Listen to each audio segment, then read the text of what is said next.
Oh, well, that was quick. It came on real fast. All right, let me see here. Hopefully you all can hear me. And let me see. I should be able to hear all of you. Oh, good. So Animus is in the channel. Let me see. Animus, what I'll do, I guess I'll try inviting you through your email. And so let me do that.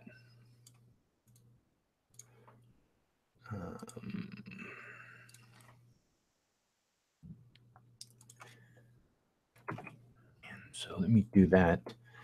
And then if you have a problem getting in again, Animist, I'll just post it in the chat. But again, this is just for the Patreons only. So, you know, I'm not gonna. If you're not a Patreon, sorry. The Wednesday show is for the Patreons only. The Saturday one's going to be open to anybody. So, hey, Comedic Witch, how's it going? You were over there on Mad's channel for a bit. I was checking him out while I was doing some stuff around the house before this. He had a good topic. I wish I could have watched that show. You know, I think people get too concerned about this. You know, they always assume the worst with these YouTube's policy changes, but they're being pressured by a couple of different ends. First of all, the highest pressure is from the ad companies themselves. The ad companies are giving them a lot of pressure. Thus, we had the ad apocalypse a while ago. Then the other one is the new Orwellian thought police that are going around basically trying to police everybody. And, you know, there's an old Chinese proverb which says that the more laws you have, the more criminals you create.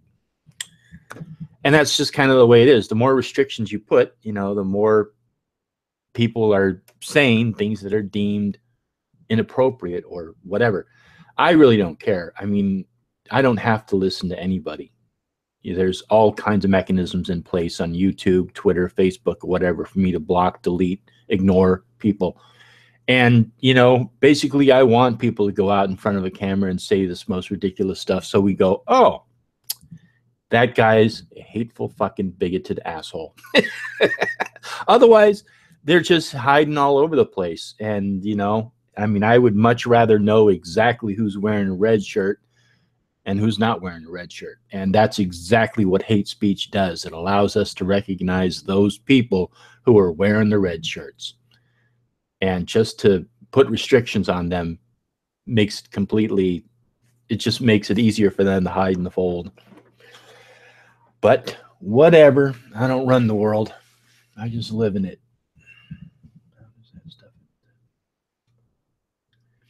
How does that stuff affect me?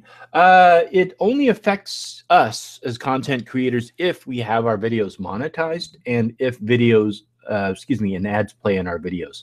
So if you have videos that pop up on your videos that you create, then you're getting money for those ads. It's not very much. It's like pennies per 100 views or something. It's really not that much. But for some people who have, you know, in the 10,000 range of views, it's, you know, that's about $10. For example, I'm just using a very round number for simplicity's sake. So if you have 100,000 views, well, that's $100.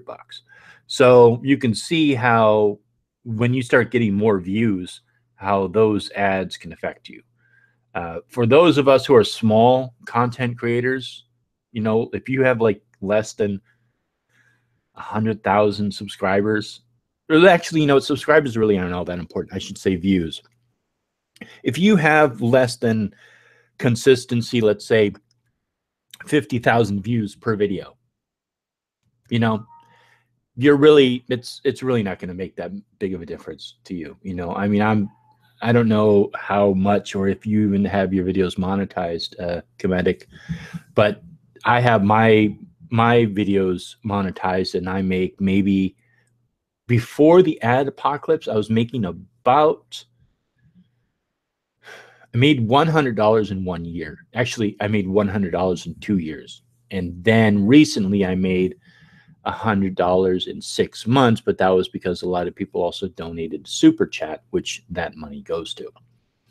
And now, so the minimum that they'll actually release into your bank account is $100. So if you don't reach that amount, then the money just sits there.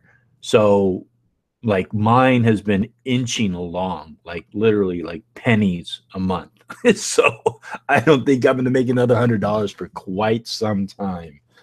But you know, I mean, it's kind of nice. Like I bought between my Patreon and this, I was able to buy a microphone stand, microphone arm, a new headset, and you know, so you know, it helps out a little bit. You know, a couple of $100 over the past time that I've been on YouTube is, you know, it's been okay. But I mean, I also don't really do this for the money. I'd love to do this full time and be able to create videos every single day and put there's a lot of stuff I'd like to do that I'm still limited by time and technology to do. But, you know, I still love to create content and just have people comment on my videos. I mean, that's enough of an ego feed for me, you know, just to know that, hey, you know, 20 people or 10 people watched my video, you know, and a couple of people left comments. I love that, you know, so it's enjoyable. Let me see. So Animist, he is, I don't know if he's in chat still, but Animist, if you're still in the chat, let me know if you got, oh, there you are. I'm back. Love your content. Make your work support. Oh, well, thanks, Animist. Hey, Animist, did you want to join me? And if so, did you check your email? If not, then I'll just post the link in the chat, and then you can join that way, because I think that's how you had to do it last time. I missed the physical comedy of the Illuminati. Yeah, exactly. Yeah. But, you know, I had to pay for those lights and everything. And also, you know, in the summertime, I had to, because the only place that I can really set up the green screen was in front of a window. And, you know, in the summertime, I like to get the sunlight in. Okay, well, yeah. So, Animus, if you can't, if it's not in your email, just come back here and I'll just post it in the link. Oh, you know what? Hell, Animus, just, you know, don't go anywhere. Let me just post it in here. It'll be a lot easier. That way you don't have to go searching through your spam filter box or whatever. So the link I'm posting in here is just for my Patreons. So sorry, I'm not going to let anybody into the Wednesday show. So Animist and I are going to be talking about the spirit and the soul, and I'm excited about that because it seems like a lot of you enjoy what he has to say and his approach to things, and so I'm looking forward to it. And we had a great conversation. Yeah, that's okay, Animist. Don't worry about it. So just click that link and you should be able to join. So last time we were talking about spirits and reincarnation and what happens to the soul afterwards. Hey, there you are. And so we're going to finish that conversation and maybe just stick to this, you know, a smaller topic. So how's it going, Animist? Oh, it's doing good. How are you doing, man? I'm doing well, thanks. Is my sound coming through okay? Yeah, I hear you just fine. Okay, good, because what I discovered is that these modern internet headphones have incredible gain sensitivity, and so I've actually got my microphone up around my forehead so that wow. So I'm not Darth Vadering my every breath into the sound channel. yeah, that can be a little annoying. Yeah.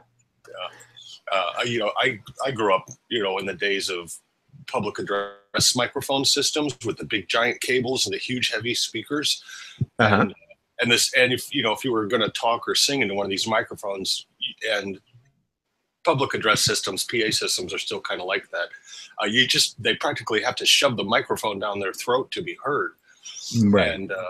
And this headphone set, it's like, God, I could have it halfway across the room and it would still blow out everybody's speakers. Mm-hmm. So it's taken me a couple of years to get used to that. Yep, definitely. So Yeah. Yeah. So last time or actually a couple of weeks ago, we were talking about spirits and reincarnation. And Yeah. I think last week you had mentioned maybe having the conversations just sort of focus on just the soul and the spirit. Was that correct? Yeah. I mean, the first couple of times we talked, we threw really huge nets, and, Right. and it was like stumbling around for metaphors, but it kind of establishes the territory. Mm-hmm. And so it's kind of nice to kind of focus in on something and sort of just explore that concept. Right. I'm still looking for. I have so many little like notes on my desk. Okay. Yeah, because I think one thing which is I agree with you with the whole metaphor thing, but sometimes I mean I can understand the need to use them because it is such an esoteric conversation. Yeah. You know, it's not like we can sit there and you know cite studies and you know Well, yeah. or try and prove something some way because again you know it's subjective, it's arbitrary, it's esoteric. It's also a matter of opinion, and so though when it comes to that sort of subjective material, it's very difficult, and sometimes you have to resort to some kind of an analogy or a metaphor, you know. Yeah, and if we had both spent, 30 years in the same tradition with the same teachers, using all the lingo in the same way for the same concepts, then it would be really, then it's a more convenient situation. But since we come from such different backgrounds, it takes a little while to kind of lay out the groundwork. Mm-hmm.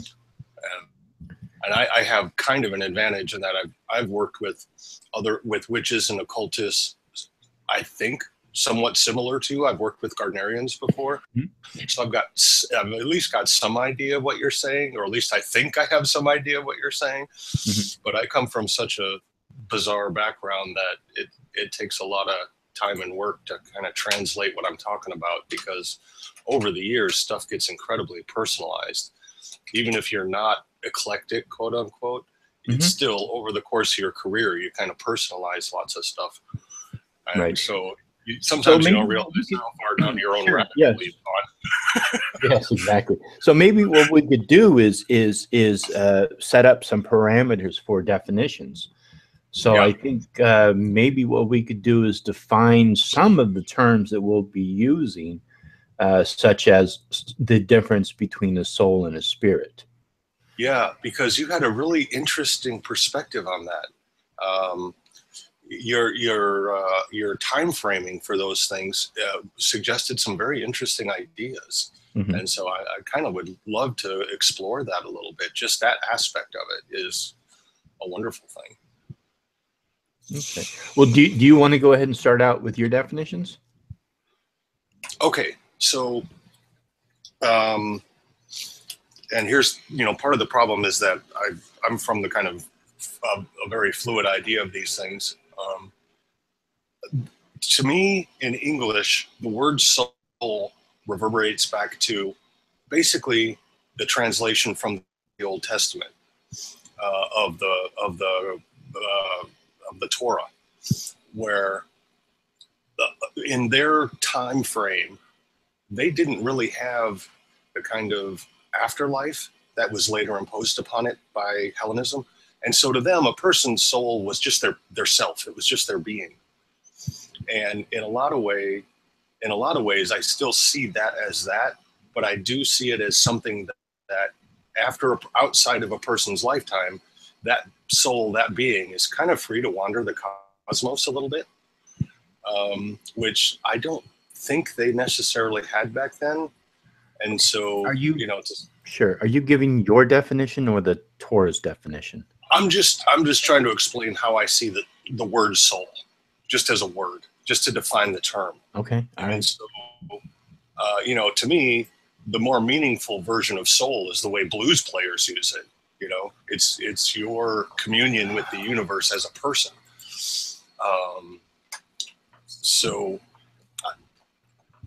Okay, let me try again, because I don't think that one worked. So there's definitely, to me, okay, how about this? To me, soul is more like what I think in Hinduism they call Atman, your personal energy. Okay. Does that work? Does that Sure. make some sense? I mean, I just asked you, you know, just so because you and I are talking. So you and I's definitions is what I'm going to fall back to. I don't care what the Hindus or whatever's believed unless it actually pertains to how you perceive it. So if that's how you perceive the soul, then that's exactly, yeah, that's perfect. Yeah, I kind of do. It's kind of like a person is like a note. They're a bit of music, like a standing wave. And yeah, the note is on the guitar string, you know, it's the vibration of the guitar string. But once that gets off the guitar string, it kind of wanders out wherever it goes, and it can interact with other things, you know, like a symphony. And so I see the universe is kind of full of these notes. And so there are these, you know, there are these souls out there loose in the universe, in time and space, and they can interact with stuff, and they can kind of find another body. And I think it kind of ties into the reincarnation thing. Sometimes these notes sort of resonate with a new person, and you get this thing kind of like reincarnation. And I think last time we were talking about it, you were saying, well, it doesn't necessarily mean that all the memories come along, but the essence of the person kind of comes along. And and someone who receives that or who resonates with that can pick up a lot of some memories, some personality traits, other spiritual ties. And so it's almost as if that person who once lived is sort of there again and can kind of build up or infect or whatever someone else later down the line. Does that work for you as a general idea? No, it's fine. Yeah, I mean, as long as it's your definition, then okay. So, for example, is in your opinion, your concept of the soul, is the soul permanent, temporary, sort of both? I mean, how would you define it? You know, what not only what it is, but you know, is it permanent or is it not permanent or what? Yes, you know, I knew we were going to get to this, and then I start getting into waves. Okay, let's say I'm going to have to go with a story here. I got no other way to describe this except with an analogy. So let's see if the analogy works. Okay. So let's say you drop a rock in a pond and it creates ripples. Okay. And those ripples will interact with other ripples in the pond. And you get, sometimes the waves magnify each other. It's called constructive interference. And so sometimes one wave, by building on top of another wave, continues forward. So and sometimes the waves cancel each other out. You know, and you can't see them anymore. The energy is still there, but you can't see the wave in the pond. And I think some of what makes some of the travel of souls around the cosmos, so to speak, is because sometimes the energy of the wave that was the person happens to hit a sympathetic vibration, and so it becomes more strongly expressed, and so you get this sort of intermittent inspiration, reincarnation. You know, it's like, oh, this guy, this, like a musician, like Mozart at 3 years old writing symphonies. Clearly something that had nothing to do with his first 3 years of life interacted with him and made him able to do that. And it's almost as if a wave had passed through him and become part of him, and he just sort of apparently from the outside automatically had the ability to write a symphony. And I think that's because something from some previous composer had interacted with his soul and magnified that effect in him. And you get these prodigies who are literally creating works with no physical experience to justify it. Okay. And so in a way, that's a kind of reincarnation. It's as if the spirit of Bach had flowed into Mozart. Okay. I'm sorry. So is it permanent or is it not permanent? You see, I think that, like, again, I think one of the things is you talk in very abstract, analogous sort of Yeah. terms, and I'm very, like, cut to the chase, get to the heart of the matter. So you and I we completely approach things from a different perspective. So Yeah. so I Okay. apologize. I'm trying to. No, that's good because I'm trying you to, kind yeah. of keep me grounded in that Socratic Right. method. That I've referenced that a few times Right. because I like the poetry and the imagery, and I don't necessarily on my own. I don't care if it means anything concrete, but in order to communicate it, As long as it looks nice, right? It has to eventually turn into something. Right. So it's obviously that in that sense, it doesn't have a limited lifespan. You're not going to say, oh, it's going to live 100 years and then just disappear from the universe, because energy and information never disappear from the universe. So I guess it's permanent, but that doesn't mean that you're going to be able to pick it out of the chaos of the background energy. We talked about that before. At some point, a signal may become so lost in the background that you'll never be able to pick it out on purpose. But just like a rogue wave on the ocean, or some freak confluence of events, it's amazing how some of these things just pop up on their own. Mm-hmm. So you can never completely discard it, mm-hmm. but the odds of any one soul, showing up in a meaningful way get increasingly less likely. And yet, sometimes it happens, of all the millions of souls, occasionally one pops up out of apparently nowhere and jumps into somebody's life. Mm-hmm. Okay. And so we got a good definition of what you believe a soul is. Now, what about a spirit? Okay, now I see spirit in more of my own context. To me, spirit means in the interconnection among souls. So we use spirit with a capital S and spirit with a lowercase s in sort of context when I talk to other shamanists. Spirit in general is just the connectivity of all things, fabric of the universe, the way everything interacts with each other. And then when you start using capital letters on things, and you're sort of personifying it, you're saying it's a thing with its own life. And so spirit with a little s is going on all the time, everywhere. It's like ecology. Ecology is always going on, and creatures come and go, people come and go, whole forests or whole mountain ranges come and go. But spirit as a general thing is always going on. And there's information always in that sort of web of stuff that can be accessed. And then when you start using capital letters, you're saying there's some identifiable aspect of that. Bear spirit, the spirit of the age, the spirit of the people, where it has something that you could actually identify as a distinct system, and you can commune with that specific thing. And so that's how I use spirit. And that's how I've come to use spirit with other shamanists, and it works for us. Does that work for you? Again, all we're doing is just getting our definitions down. So of course, I guess I'm asking if it makes sense. Oh, okay. Yes, it makes sense to me. Yes. Okay. So now is spirit pertaining to a human being? I don't know if that's I would assume that's maybe capital S or small s. I don't know how you would describe it, but is it permanent or is it not permanent?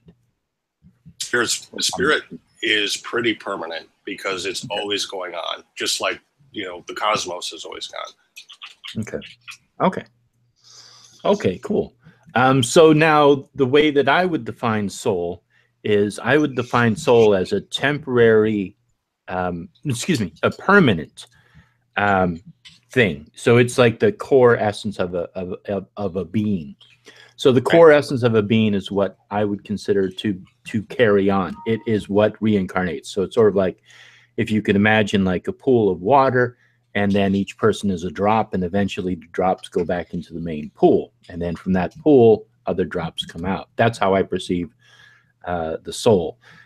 And then the soul in my opinion, is permanent as it goes through each cycle of life, and hopefully raises to a higher state, a higher essence, if you will. And then a spirit is temporary. A spirit is sort of what we create around us through our life, and that spirit is temporary, and it after death, it just dissipates after a certain period of time. It doesn't it doesn't carry on, and in that spirit is the manifestations or the essence of the outer sort of person, the personality of the person. It's not their true being, their soul. So that is how I define those two things. So the soul is permanent and the spirit is not permanent. Okay, so it sounds like our definitions for spirit aren't that different. You're like seeing spirit as this web of interconnection among things, and once the source of it goes away, then their ripples in the pond sort of settle down. Yeah. Okay. So those are usable. Those are usable terms. Yeah, and yeah. So that works for me. That totally works for me, man. The thing that I see personally, and this could be part of the conversation, is that, oh boy, there is among, let's say, bears. I'm going to pick something non-human just because it gets away from some of the emotions. Among bears, there is a similarity. They have a similar spirit. They have a similar connection to the environment, similar behaviors and attitudes. And so in a way, when a bear's soul is no longer in their body and it's still resonating in the environment, it's still part of other bears. And so as a result, there is this, and this may just be kind of a weird concept that you just kind of have to like or not like, but the spirit of bear continues in other bears, just like the spirit of a society of humans continues. You have this longer term view. And so as a result, in the environment, you have the spirit of bear or the spirit of squirrel that is sort of staying alive by passing down from one generation to another, kind of an ancestor magic. And as a result, it keeps its strength. It loses its distinctness of like one particular bear or one particular squirrel. But over time, it continues to resonate in the environment, almost as if it were one giant creature. And when we talk about spirit animals or totem spirits or animal guides, people use all kinds of different terms. A lot of times we're kind of referring to that as if it were its own creature made up of all of the eddies from all the other creatures, and you can kind of get to know that thing. It's a huge religious thing among shamanists, this idea. Okay. And I'm sorry, what was the purpose of that analogy? Was just to say that the spirit of a thing may dissipate, the spirit of one animal or one person may dissipate, but the overall spirit of their entire kind has a fairly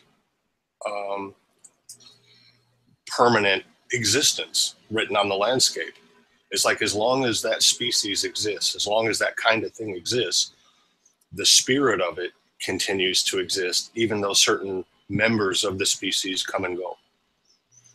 And so, like one person's spirit may dissipate sort of into the waters, but the spirit of the people is it's its own thing. It's its own creature, and it's bigger than them, and it continues forward. And so I don't know if that's useful to you. I don't know if it's useful. I mean, I don't know. I mean, you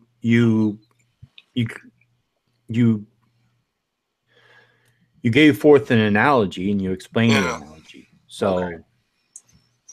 I guess that was to help to further define spirit. Yeah, basically, okay. Because if you think of spirit in terms of a person, of their connection, then it's a lot like the way you've described it, where it kind of dissipates into the environment. But if you think about spirit, and this is where we start getting into what I was saying, those capital letters, you know, we start talking about bear spirit, then it has this other connotation that it's something that carries forward and doesn't dissipate, because there are still other creatures carrying that thing. And in shamanism, these are some of the mightiest forces in the world.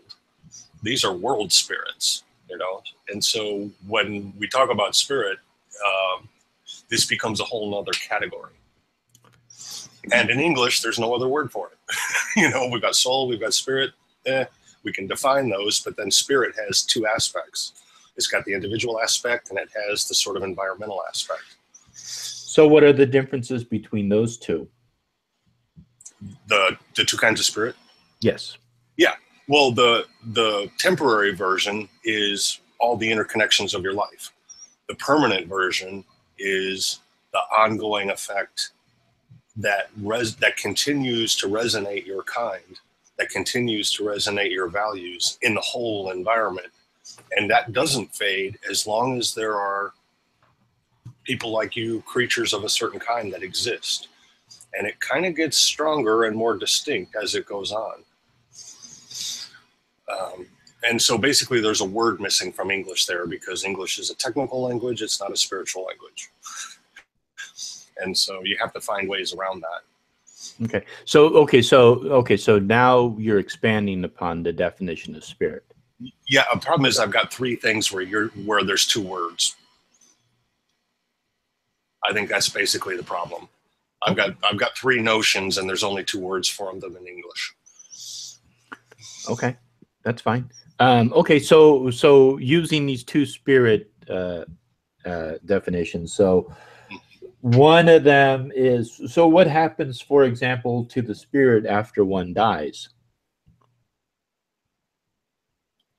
in your opinion? Well, the personal connection exists, kind of like you said. It goes on for a certain amount of time, as long as, and the pharaohs were big into this, as long as people remember your name and remember your accomplishments and continue to be affected by you, continue to be affected by your writings, your poetry, then your spirit still sort of exists as your spiritual connection still exists as long as people are still interacting with them.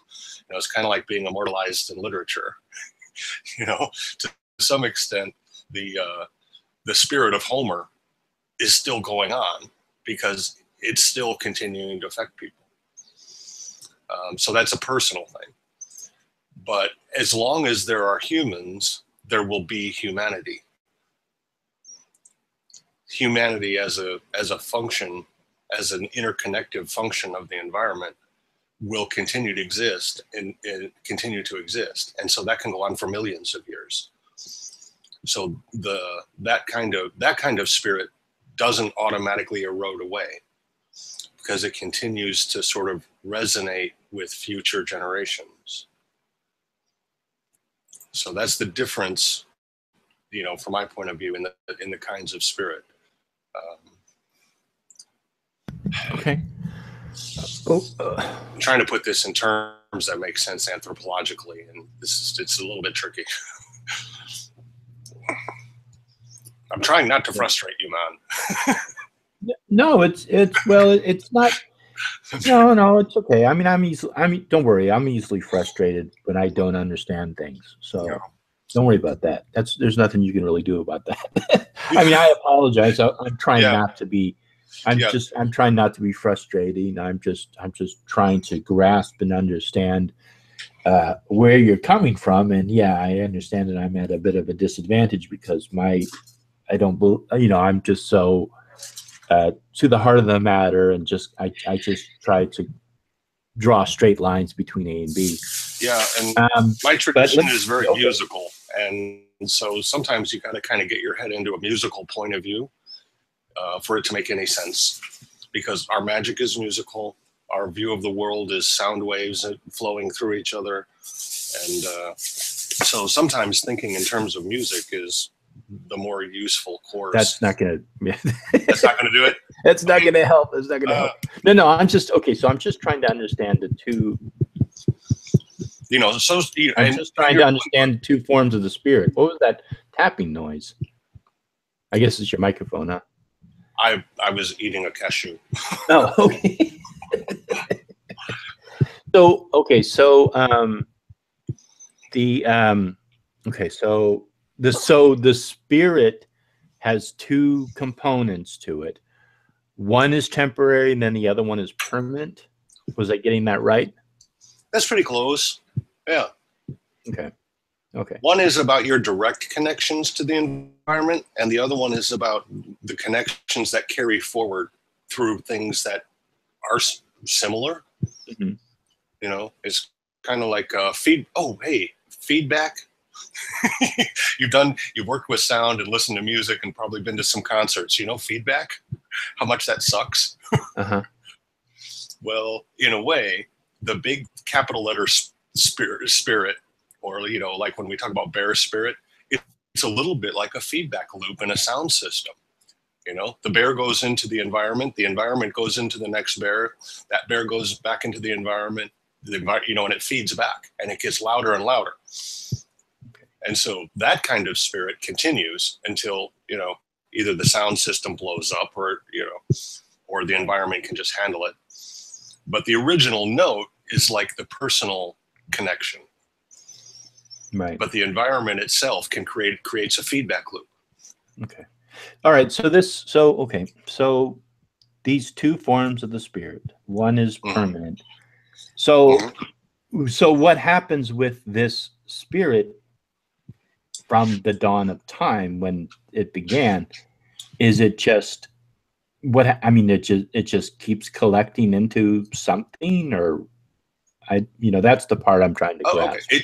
It just keeps reverberating. It just keeps reverberating and carrying forward. As long as there are bears, there will be bear spirit. All right. So, for example, bears have not been what we would consider bears right now since the dawn of time. They've gone through many, many states of evolution. Right. Yeah. But you could, in a sense, and let me see if I understand this correctly. According to your definition of spirit, you could essentially, when you connect with a bear spirit, you're essentially connecting with bear spirit that goes back a very, very long time ago. Yeah, and this is why we put so much importance on them, because, yeah, there haven't been bears forever, but there have been bears for 30 million years or 50 million years. So that's a very long time for something to reverberate through the environment and collect energy and wisdom. Right, but that's that in its own way. Right, but for an example, it's the same thing with bird or flower, or excuse me, or a lizard or a squirrel or whatever. So, or a horse or a cow or whatever. So, I mean, every single animal keeps reverberating over time. But I mean, where is this spirit? It's dispersed through the entire web of life. Okay. And this is where we get to the essence of animism. Sure. So, okay. So over a lifetime, let's say 10,000 bears die. So 10,000 bear spirit goes into what happens to that bear spirit from each one of those thousands and thousands and thousands of bears that have died? It sort of reverberates or feeds back into the next generation of bears. And so each one has their own spirit, their own soul, but they're also in tune with the things that makes bears like bears. You know, so both things are happening at the same time. Just like you're an individual person with your own thoughts, but you also have a social and an evolutionary context of your whole people. Okay, so they just simply kind of exist somewhere. Everywhere, yeah, or everywhere. Presumably, they exist wherever there are bears, or wherever there are squirrels. Then part of the environment is resonating with the spirit of that species, that creature. And there's I hate to dip back into physics, but it might be useful because some stuff about like the Big Bang, cosmic inflation, blah blah blah. There's this thing called the cosmic microwave background radiation, the CMBR. Just before I go any farther, does that make any sense to you as a phrase? Yeah, I mean, it makes sense to me. I mean, I have to be honest, I don't quite completely understand it. But I mean, as for an analogy, I think I can follow along. Yeah. If I run into some problems, maybe this is a bad analogy to use. Yeah, But right. let's explore Try it for the time being. So anywhere you look with a telescope, there is this background light waves at a certain range of frequencies. I forget the exact ones, and they don't matter. But anywhere you look in the universe, coming from every direction, filling every space, there is this cosmic microwave background of light waves that formed when the universe first became transparent enough for radio waves to pass through it instead of being blocked by, super dense particles. And so spirit, in the capital sense, is kind of like that. It's everywhere. It's constantly passing through itself. And anywhere you point your telescope, anywhere you point your consciousness, it's still coming at you, because waves can pass through each other. And you may have some blind spots, you may have some strong spots, but the waves, it's the very nature of these things to continue moving. Okay. So essentially, okay, I see what you're saying. I think I understand what you're saying. Let me repeat. Yeah, they don't bang into each other. They just pass right through. Okay, so I think I understand what you're saying. Let me repeat it back to you to see if I do. So essentially, they sort of become part of the, just essentially a part of the background noise of the universe, and just continues on for infinity. Yeah. Okay, so it becomes part of this background noise. So you have everything that becomes part of the background noise. All of these animals, all these human spirits, they all become part of this background noise, and it just exists eternally. And there's some kind of a thumping on your end. I don't know what that is. I'm not sure. Yeah. I'll try to sit still. Yeah, I don't know. It's like almost like a heartbeat, but like a fast heartbeat. So it becomes sort of like a background noise. Okay, that's it's kind of like when a symphony is playing in a concert hall. All the instruments are playing, but all the notes move through each other and form one big symphony, right? Yeah, I think I understand your analogy. Yeah, I think I do. Okay, so that's, and then what would small spirit be? What would the other spirit be? That would be one creature's contribution to the symphony, one musician in the orchestra. Okay, so there's like a greater spirit that basically contains everything. Yeah. And then there's a smaller spirit, which is just the individual being. Right. Like in the orchestra, you got 15 violinists. Each one of them is playing their own instrument, making their own notes, but they're all violins. Mm-hmm. So what's the difference between that greater spirit and a soul?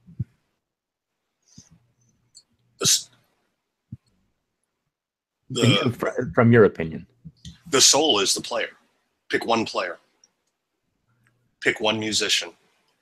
Not the notes coming out of their instrument, at least as far as I can sort of match ideas with you about the soul. So, okay. So you got one musician, and that musician has their own career.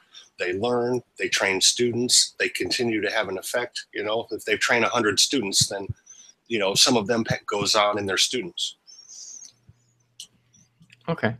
All right. So, so for example, so a human being dies, and their spirit goes into this greater spirit, and then their smaller spirit is a part of that.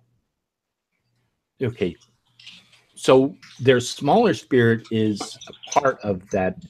So what is the difference between what's the difference between a big spirit and a little spirit? Because they're both part of it. So essentially they're one thing. Yeah, in a way. They are. Okay. A bear is bear. And, a bear with a little b is full of bear with a big B. And bear with a big B is in each little bear, each individual bear with a small b. And so it's like it's like a violin section. Each creature is one of the violin players. Well, but all of them together are the violin section. And you're both. When you're doing that, you are both of those things. Okay, so they're essentially the same thing. But they function differently.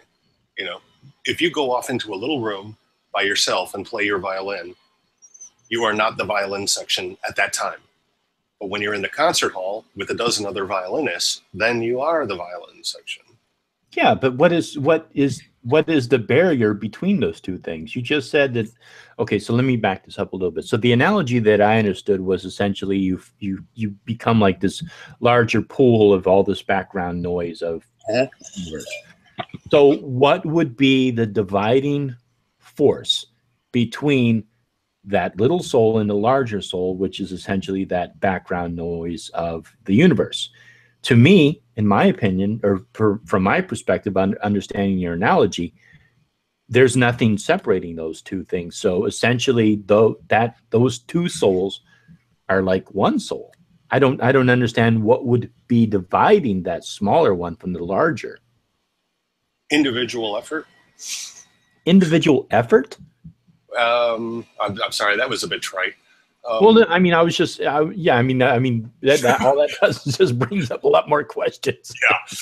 Well, you know, and it's kind of like I said last week. Are you still trying to be you? Or do you become the thing that you're interacting with? And that's an idea that you can't get around. That is the essence of the idea, is that when you are, when you are playing in the violin section, each one of you is the violin section. Even though you've done your own personal work, even though you've done your own practices, even though you have your own personal career, when you become part of the violin section, and this seems to be working, so I'm sticking with it, then there really is no difference. You are part of a bigger creature, and you're not you anymore. You're part of the violin section. And that's the whole point of, communion. I mean, that's what the word communion is all about. That's why we use it a lot. Right, because you're becoming part of a community. Yeah. Right, you're becoming part of a community. So what separates the individual from the community? Only the level that you're looking at them at. It's purely perspective. The only difference is whether you are looking at whether they played this note this way and someone else played that other note that other way. It's strictly the way you're looking at it. For practical purposes, they're one creature, if they're doing it right. If they're doing it wrong, then they're 12 guys playing the violin badly. All right. Okay, so let me see if I can explain this to you. Let me reflect this back to you and see if this helps for you to understand how I'm perceiving this.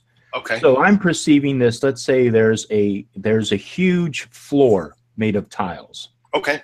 And essentially that whole floor is spirit with a big S. Okay.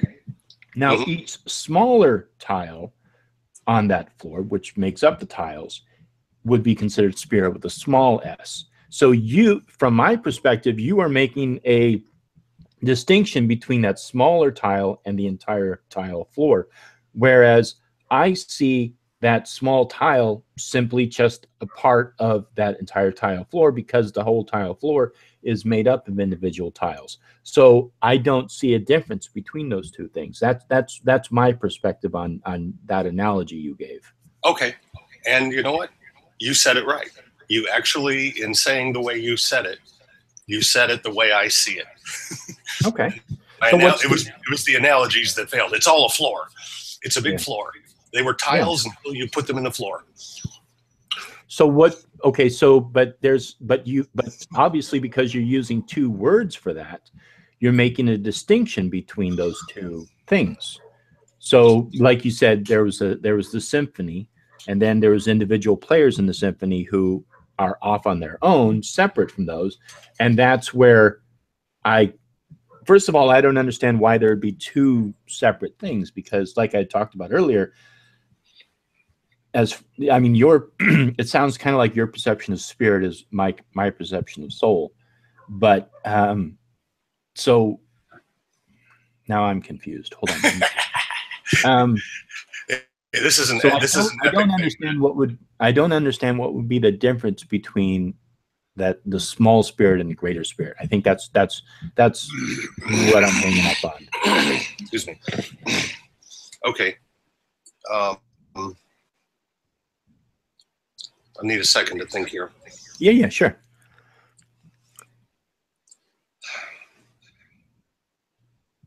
Okay, let's try this. Okay. A bear eats a salmon. Bear spirit isn't eating any salmon. It's an idealized form. And that's really the difference. That's the difference between dealing with a bear and dealing with bear spirit. Because when you're dealing with a bear, you got to be a little concerned if it's going to tear your head off. Okay. You know what I mean? Wow. Yeah, no. Okay. That didn't work? No, you know what? Let's just drop this. Okay. So that whole line didn't work for you. Okay. Yeah. I mean, it just because we were wrapping our head around one analogy, and you threw in another one, and that one was just like a car out of nowhere that just hit me and threw me off the track. So it's all right. Don't worry about it. Don't worry about it. But you had mentioned something about you had a list of a couple of questions or a couple of notes from our last conversation. Okay, are we giving up on the whole trying to sort out soul and spirit idea for now? Well, or have we gone as far as we can for now? Well, I mean, I don't know how you feel about it, but from my perspective, I don't think I completely understand it, but I think I understand it enough to be able to use it. Okay. When you speak of it, I will be able to understand it. Okay. What do you think about that? You know, that's fine. You know, do you feel mm-hmm. Sorry, go ahead. I think your idea of spirit is valid, and I think I get what you mean by it. And I agree with you most of the way. I think there's a slight functional difference in the way we deal with it in our practices that is experiential. And so I think we experience it in slightly different ways, and words are not necessarily going to perfectly bridge that gap. And do you feel that you understand my concept of soul and spirit? I think I do. Okay. I think I do. All right. Okay, cool. So now let's see. Okay, so so now we can kind of move on to maybe those comments that you had jotted down before. Yeah. Well, let's see what you want to talk about, man. I mean, if you're still having fun, if it's still fun for you. Oh, of course, it is fun. Okay. You know, I mean, yeah, I mean, it's fun. It's just frustrating when I don't, when I don't understand something. I mean, I'm sure you probably get frustrated when you don't understand something too. Yeah. And like I had mentioned in previous conversations we've had, I sort of have to get this almost Gestalt perspective on things to really be able to feel comfortable to understand them. That's why I ask so many questions. Yeah, and I'm happy with that because that helps me sort out how to translate it a little bit. It may help me help somebody at some point, or I might get really lucky and all of a sudden one of these, wild shamanic concepts might just ring resonant for somebody and they'd go, oh, that's that thing, Right. We're kind of casting stones in the pond and seeing where the ripples go. To me, it's a fun thing to do. But it's got to be fun for everyone, or it isn't a game anymore. Right. Exactly. Yeah. No. I mean, I think it's definitely interesting to explore these concepts and these ideas. Yeah. I guess. Okay, go ahead. Oh, you were saying I should look through my notes and see if there's anything in here that. There's a lot of huge stuff. Okay. Yeah, because I think talking about the nature of the what you call the she is probably too big for this late in the broadcast. So I don't know. I guess we could. I mean, I'm pretty open. I mean, we could go a little longer if you want today. Okay. My I don't have to do anything in particular tonight. So, I can, go on and on until everybody's sick of it. But let's see, talk about that. One thing, just sort of a tag on, because it is in my notes since we were talking about, spirits going sort of resonating in the environment. And I said before something last week that I wasn't entirely convinced that like an entire person reincarnates. And it sounds like you kind of agree with that, but that something about them carries forward and gets into somebody else or remanifests itself. Did you want to talk about the she or no? Oh, I'm sorry. I'm wandering through my notes here looking for something relevant. Okay. I just happened to notice this line because I just wanted to agree with you on a thing, because it sounds like reincarnation is something that you resonate with. Mm-hmm. Yes, it is. And since I've got the note on it here on my little notepad, I wanted to say that it is also one of the classic things with shamans is that we bug each other across time and across incarnations. And it also is not like, it's not like a total. It's not like this shaman just gets a whole new body and starts over from scratch. It's more like, hey, there's this other shaman developing, and they have some resonance across time that makes them get memories, talents, attitudes, abilities from some other shaman from the past, as if we're like skipping across time and sort of annoying each other. But I just wanted to throw that out there, that there's a point of agreement there, that there seems to be some effect of resonance from one person to another. And in some cultures, I know among the Inuit, it's a strong tradition. They believe that, after a shaman dies, they basically trot through the generations and look for another shaman with similar talents or a similar job to do, a similar commission, and basically acts almost like their spirit guide and or irritating mentor. Okay. So I was just throwing that in there. Okay. It's nice if we actually have, some established agreement. Yeah. Where we think we know what each other is saying. Okay. All right. Yeah. So I'm open to whatever you want to talk about. I thought you wanted to talk about the she, but if you want to talk about reincarnation, that's fine too. You've pretty much heard everything I have to say about that, to be honest. Okay. All right. So that's okay. So what what do you want to talk about?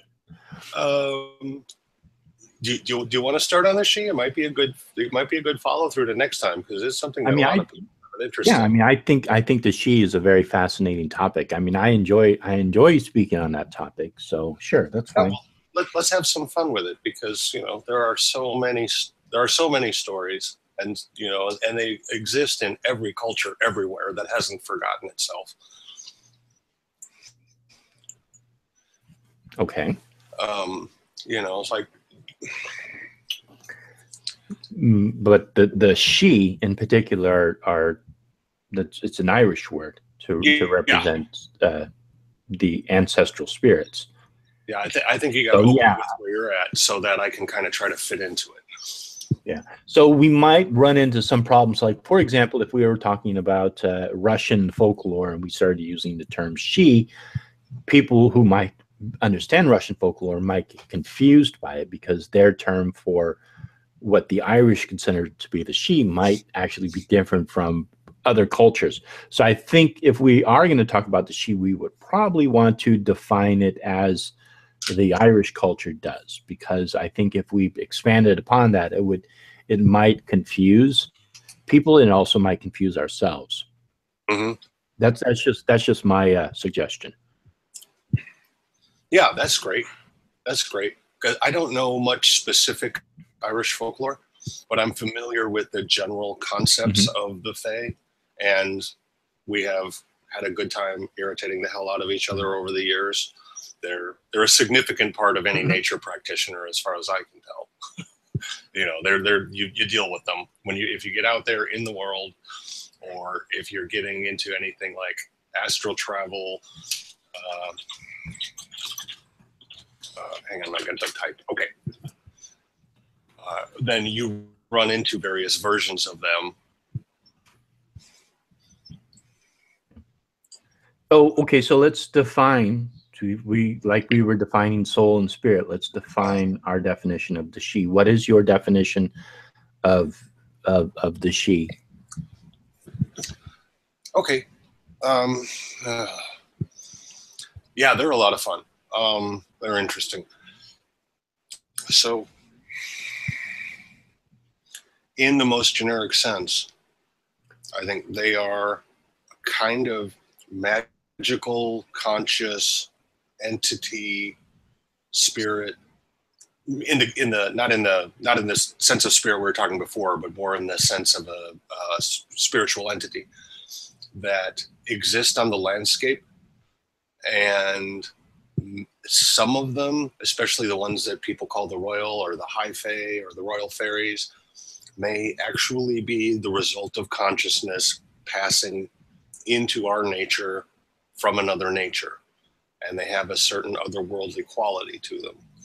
So a lot of them exist in the lake, they exist in the rocks, or they're focused on the rocks and operate around it. And that's kind of their limitation up to a point, unless you get into some really strange communions. But there are also the ones who can kind of meet you where you are, and they seem to come from somewhere else. Mm-hmm. So to me, that's the sort of, I kind of think of them as the nature fae, or the ones that live in the pile of rocks. And then there's the ones that you could meet anywhere because it's more based on an essence or a state of mind rather than a specific physical manifestation. Mm-hmm. Okay. So you got your dryads. They live in a tree. They live in the tree while the tree is there. And they're kind of like the spirit that's in the tree rather than the spirit of the tree, because they've got their own identity in a way. And then you've got the ones that, you go into a meditative trance and you're meeting them wherever you are. So they got levels. Okay. And I don't know enough about Irish mythology in particular to know if they make that distinction. Okay, just let me, okay. Yeah, just let me know when I can jump in. You go ahead, do your thing. That's what right. Okay, so my definition of the she is from the perspective of they have essentially morphed and evolved over quite a period of time. They were, from my understanding, essentially the ancient pagan gods of Ireland, the Tuatha Danann in particular. So there were various gods of the Tuatha Danann, and they essentially retreated into the mounds, into the ground, as the waves of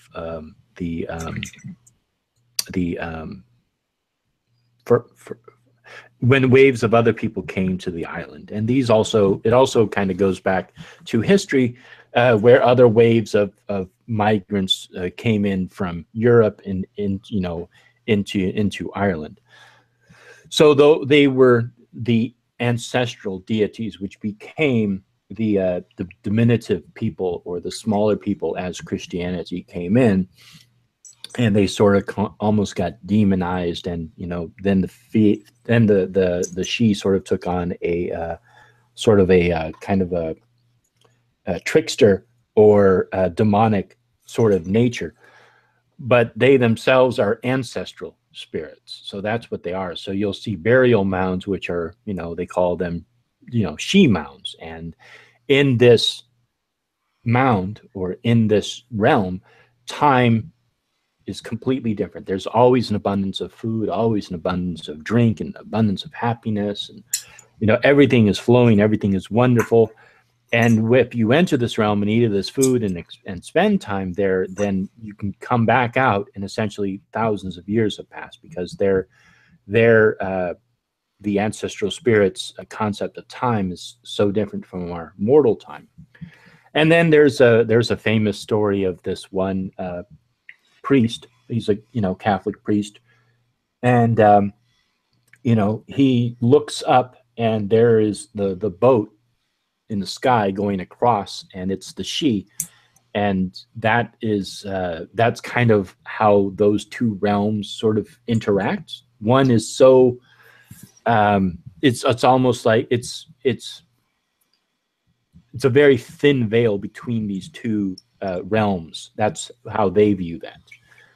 And so there's a lot of various stories around the she, obviously, because Irish love to tell stories and create stories and then elaborate and build upon stories. Mm-hmm. So that's how I view the she. I view the she as they were considered to be ancestral spirits. Okay. But they don't reincarnate. Is that right? They remain themselves.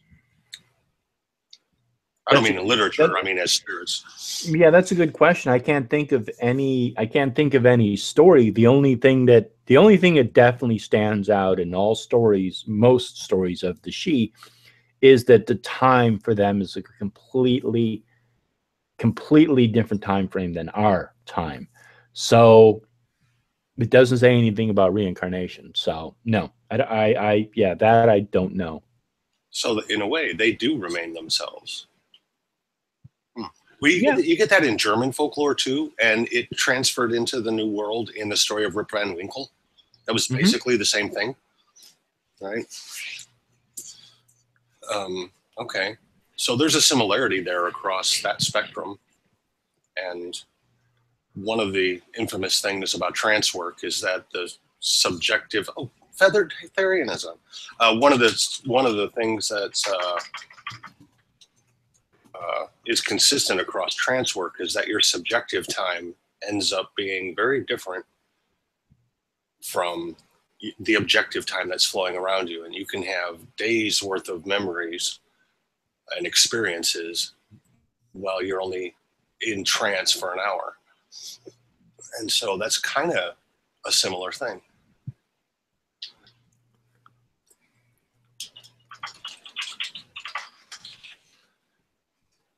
Okay.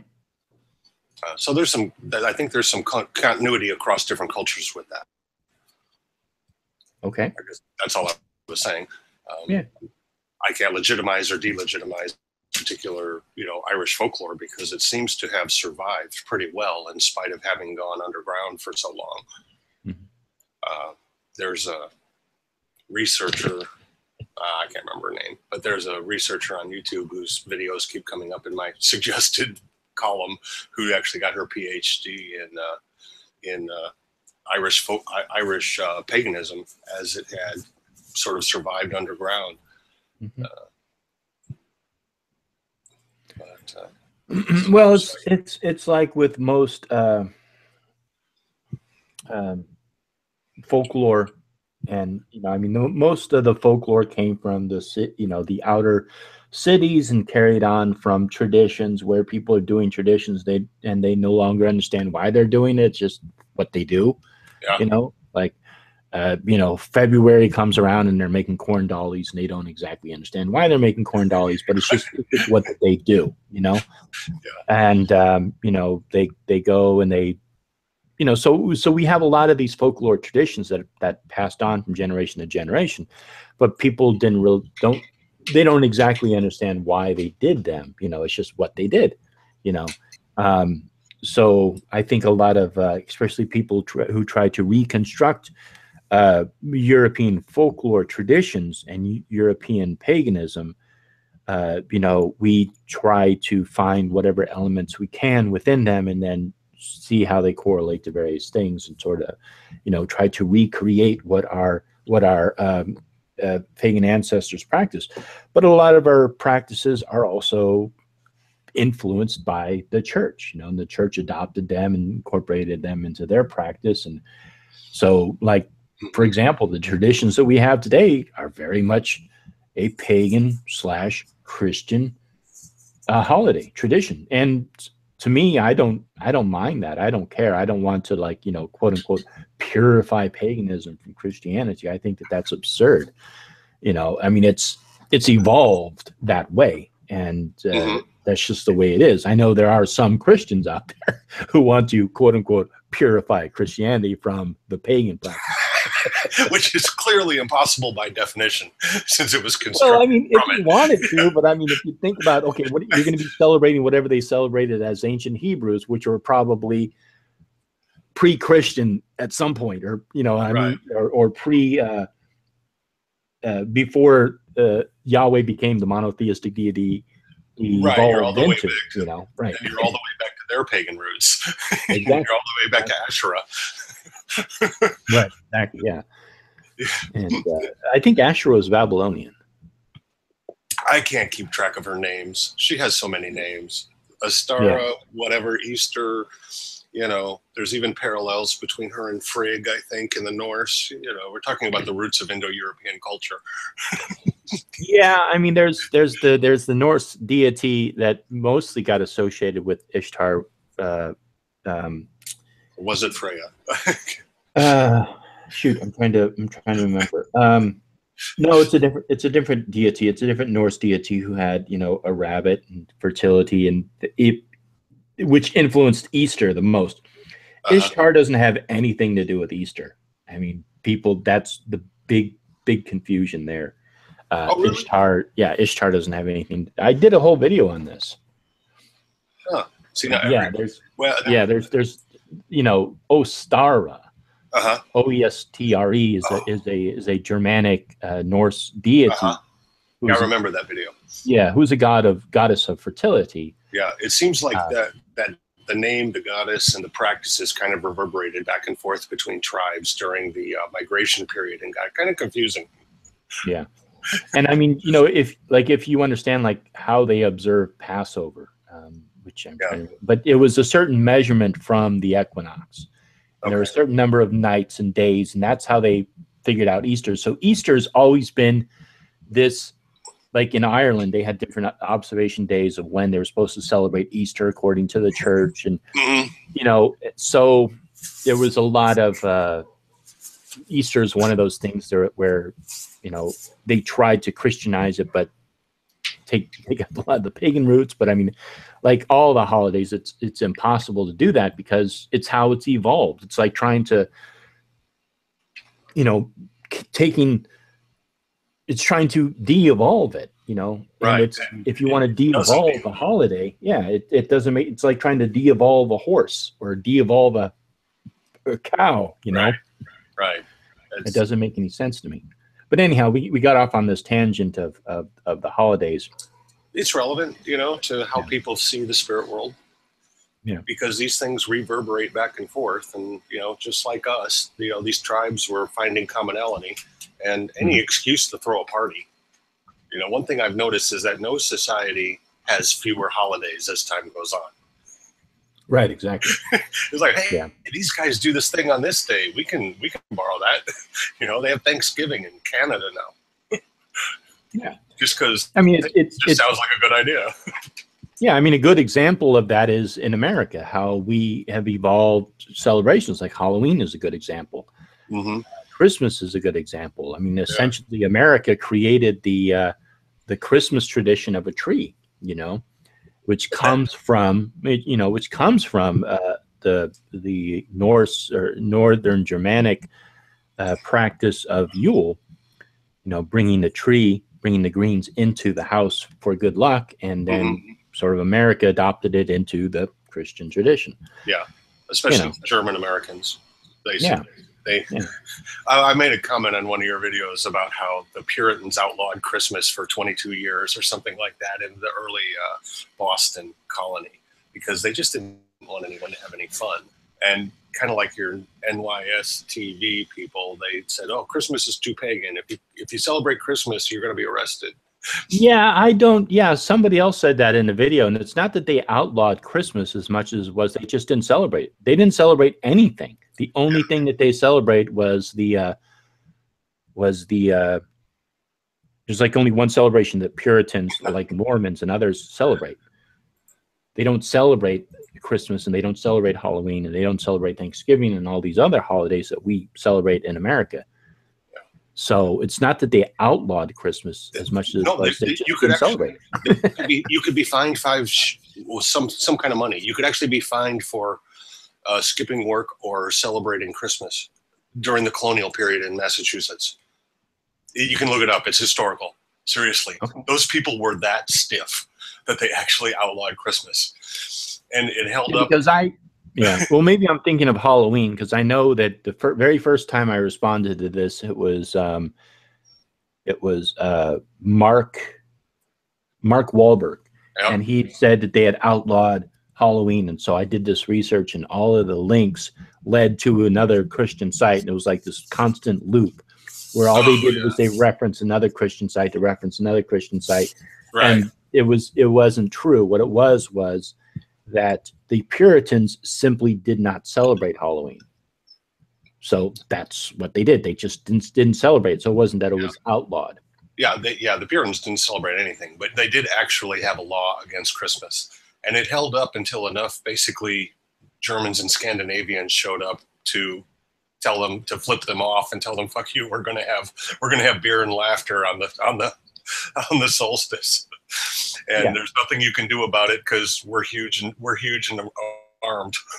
And so that's basically what did away with the Puritan laws. Was people came from the Netherlands too, and people in the Netherlands had already basically laughed the Puritans out of their country once. Yeah. So I mean, it's interesting. Jinzo was quoting somebody or something. He says our country was founded on Christianity. Actually, I don't think so. I think a lot of the people who came to America were Christian, but as a founding nation, after the Revolutionary War and they drafted the Constitution and we established our government, it was a secular nation. And in my eyes, it still is. We're very much a secular nation. If you look at the very First Amendment, it clearly describes that we are a secular nation. We're going to allow anybody to celebrate whatever religion they want, but we're also not going to raise any particular religion over anybody and shove it down their throats. So it's very much a secular belief, secular society. Yeah, I think Jinzo was putting that in air quotes. Exactly. Like, I think he was quoting it from somebody else. Yeah, he was saying this is the attitude of the fundamentalists. It's like, yeah, because they try to say that America is a Christian country, and it's like, no, a lot of people who came to this country, came from Christian backgrounds, but no, it wasn't founded. All you have to do is just look at our Constitution to understand that. yeah, it was clearly, well, because at that time, and this is something that modern Christians don't like to think about, or modern fundamentalists don't like to think about, is that Christianity overtly endorses the monarchy. I mean, overtly, the right of kings to rule, the divine right of kings to rule is absolutely justified in Christianity. So is or in the Bible.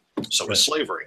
Right. And so when they wanted to break away from the king, they couldn't use a Christian argument for it because Christianity is entirely in favor of the divine right of kings to rule. Absolutely. Right. And so it had to be a secular country because the theology was entirely against the idea of democracy. Yeah. I mean, it's really interesting when you look at like European monarchies because, so they've learned the church rose up.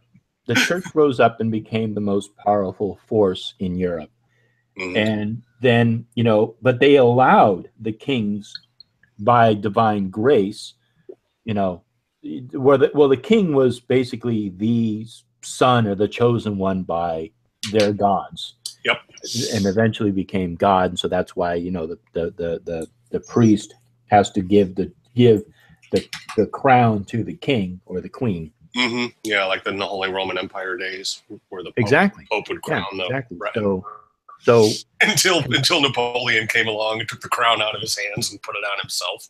Oh, wow. I didn't know that. That's interesting. Yeah, Napoleon did that. When the Pope brought him the crown to the Holy Roman Empire, he took it from the Pope's hands and put it on himself. See, that was pure genius because basically what it was telling everybody was I am my own man. Yeah, he really was. And he also had he was also wearing, and this really pissed off the Pope because it was a reminder of some earlier history we don't have time to go into, but he was wearing a bunch of the golden bees that had originally been worn by the Merovingian kings, who were the kings of France at the time when the Pope unseated the kings of France and replaced them with his own stooge, basically. Yeah, and so he literally like dug up golden bees from the royal family of France that the church had deposed, wore them on his coronation gown, took the crown from the Pope and put it on himself to say, no, France is more important than the nation is more important than the church. It was a huge nationalistic statement, and it's kind of it's a funny story in history. Yes, definitely. Yeah. But, he had a little ego on himself. Napoleon thought it pretty well of himself. Yes. Yeah. Yeah, exactly. So, I mean, I think that's, yeah. So, I mean, it's really interesting how the dynamics, but the church definitely, up until about 16th, 17th century, when it began to lose power, still wanted to hold on to it. And it still does today. They still want to manipulate and control however they can. Of course, now they have pretty much zero power, but they still want to try and control and manipulate however they can. Yeah. And every organization tries to hang on to its heyday for as long as it can. I have to admit, the Roman Church, other than a couple of horrendous disagreements I have with them on social policy, like birth control, otherwise they've become kind of good neighbors, better neighbors than the now UCTV people are. I don't have nearly the problems with the Catholic Church that I would have had 200 years ago when they were still hunting us down in the wilderness with guys with big guns and hunting dogs. So yeah, well, I don't feel too bad about them. Yeah, I mean, I think that Catholicism's grown a little bit. I mean, there's still a great deal of movement, but I agree with you. I think like especially they've had popes who have recognized and made apologies for the heretical times when they went around burning people at the stake for being heretics and accused of witchcraft and all this other stuff. And I mean, I think they've also made headway with accepting gays. Yeah, they have. I know abortion is still an issue. So I mean, there's still a lot of issues there's still a lot for them to do, but I think it's good to recognize the little bit of headway they have made. So yeah, I agree with you. Yeah, I know a couple of gay activists, and they have been very, very pleased with the movement of the church during the last couple of decades. And so, I mean, and with a couple of the recent popes have said, yeah, there could be space aliens. That's not a threat to the church. Evolution happened. That's not a threat to the church. We're not fighting this stuff anymore. The sun's in the middle of the sun is in the middle of the solar system. Right. So which was a huge deal back in the day. I think they're progressing as quickly as an organization as they can. Yeah. As an organization. Yeah. And I no longer consider them a threat, the way 300 years ago, like I said, or 500 years ago, they're no longer the same kind of threat to indigenous culture or historical cultural diversity that they once were. Now that threat now comes from the radical Protestants. I think really the one thing that is holding the Catholic Church together is the Vatican. I mean, because the whole city is built around that, and they have so much power and so much influence. Yeah. But essentially, they're pretty much neutered. They really don't have any control outside of that. Once their coffers run out and Vatican no longer becomes its own sovereignty, it'll collapse. But in the meantime, they're pretty much neutered. Mm-hmm. Yeah, in terms of world influence, at least. Yeah. So, all right, well, cool. So we kind of bounced around a little bit. We were talking about the Shi, now we're talking about the Catholic Church, but that's okay. Well, we got to just, indulge our own free association a little bit. There you go. Yeah. Just to... Yeah, it's interesting on YouTube. People always like to talk about the Fae, and I think the Fae is a nice word, but whenever somebody says it, I always think of the Shi. Yeah. It's whatever context. whatever context you established it in your mind with, you know, or you see it through, is going to be your preferred word. I think of them as fae, because that word is also used to describe wayward temper in a way, you know, like a warrior who's hard to control in battle. Okay. FEY. And because of my experience with the fae, I think of them that way because, like I said, we have irritated each other over the years. They have woken me up at 4:30 in the morning with their stupid stuff.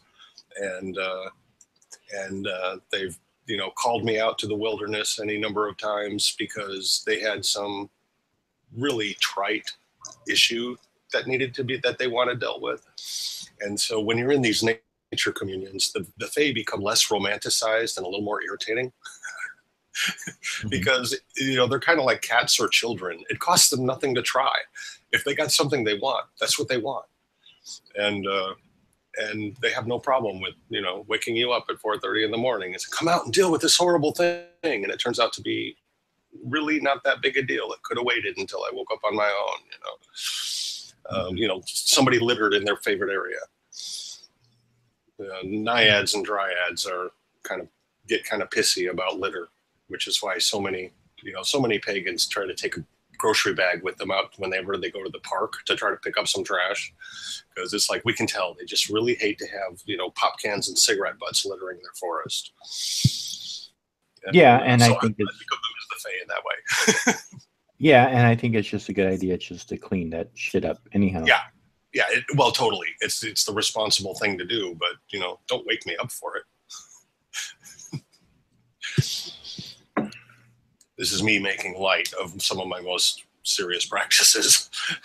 Yeah. I mean, it's interesting. I mean, we've created our reality. You know, human beings, but our reality is what is out there. So it's a shame whenever you see like somebody trashing a park or whatever, because, you know, yeah, I agree. I think it should be cleaned up.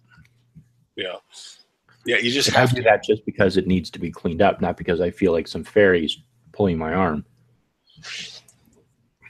Yeah, you do it because you're being responsible for your species, and yeah, it's like I've responded to people in videos before. They say, "Oh, well, pagans worship nature." It's like, no, we don't necessarily worship nature as much as we understand we are interconnected with it and dependent upon it. You know, so we have a certain reverence for it. I don't, you know, I mean, I'm sure there probably is pagans out there who actually do, you know, sit in the forest and worship the forest. But I don't believe that the majority of pagans actually go out and like worship nature. You know what I mean? They may worship forces that represent nature, but they don't worship nature itself. You know, I mean, to me, it just seems like an odd thing. Yeah, the far more useful word is communion, or to commune with nature, which makes you a partner with it. Yeah, exactly. It means you're responsible for managing the way your people are affecting it, and you are responsible for, you know, conserving it. And that makes it far more likely for you to benefit from the relationship, you know, in a constructive way. Because when you're worshiping something, you're basically taking it away from your own identity. Right. You're saying, you're outside, you're separate, you're not me. And, you know, obviously from an animistic point of view, that's pure bullshit. Yeah. I mean, I love like going out for walks in parks and stuff. And, you know, just you definitely feel more, at least I do. I feel much more relaxed when I'm out in nature, and even just sitting there, just doing nothing, just thinking about stuff or relaxing. You know, the air is just cleaner. The green is just very relaxing. I just enjoy it, you know. And to me, that's like the closest. When I'm in that state is when I feel very connected to everything. Like, I guess from a Christian perspective, that's where I feel like I'm communing with God, quote unquote God. You know what I mean? Yeah, you're touching divinity. Yeah. In the form where it actually exists. The form where it actually exists is the connection between all things. Yeah, exactly. Yeah. So it's funny when I come across some of these videos and they're talking about that pagans worship the created, not the creator. It's like, Yeah. it's like, No, the whole point apparently you've never like, you know, wandered around in Yosemite and you know, right. Yeah, well, I like just, the way Douglas Adams put it. He did a video, and I think I quoted it last time. There's a video of the guy who played the original Arthur Dent reading Douglas Adams' speech, or the script of his speech, called "Is There an Artificial God?" And I highly recommend anyone who's got pagan leanings, obviously anyone in this chat, to give that a listen, because Douglas he put it in a very good sort of relativistic reference of the way you see yourself and the way you fit into your environment. And it's Douglas Adams, so it's got lots of funny stuff in it. But it's actually here on YouTube. And one of the things he pointed out was, has kind of melded with my brain over the years. So some of him contributed to my thinking, and some of it did that because I was already thinking like that. But the question is, do the gods rule from on high, or are they built up from below? Mm-hmm. And when we were talking about spirit earlier, that's basically the question. Is does, from an animistic point of view, the divine, the essence of spirit is built up by the interactions of the things that make it up, the things that make up nature. And so the way you take care of your environment is crucial to the health of your divine connections or your spiritual connections, because they are literally what create it. So if you poison your environment, you've poisoned your spirit. Does that make sense? Mm-hmm. Yep. I think that's basic paganism 101.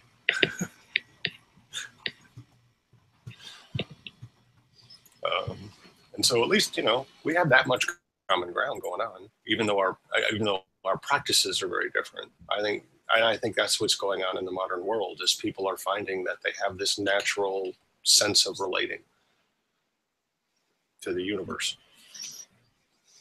Yeah. Yeah. I mean, I think that's definitely one of the universally bonding things of most pagan and indigenous belief systems, is that they all understand the interconnectedness with nature and the world around us. I'm messing with this guy Christopher Childish. He was talking about the Shi, or the Tuatha De Danann. So I said, "You mean after the first battle of Moisture?" Oh, well, you guys. So go ahead. That's way outside of my knowledge of Irish. I know the battle of Moisture is basically the story of how the Tuatha De Danann became kind of retreated back into the mounds. So I was just having fun with him. He says he doesn't recall. Yeah, I think there was only 2 battles of Moisture, or Merhevne, as some people call it. But yeah, I mean, I studied the Irish mythology for so long. I really, really enjoy it.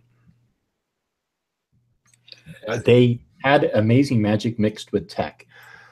Okay, now we're getting off into Hollywood here. So,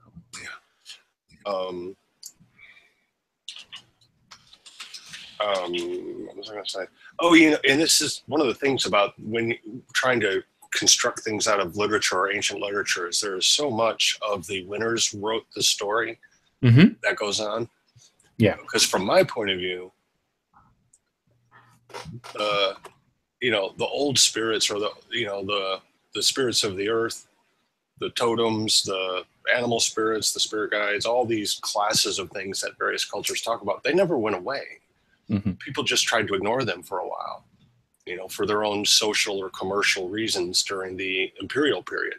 And what happened was humanity basically crapped on its own environment to the point where it came to realize that humanity had done wrong. And now it's bouncing back the other way. And those spirits just kind of went, we'll wait for you to, shit in your own dinner plate for long enough until you realize how wrong you are.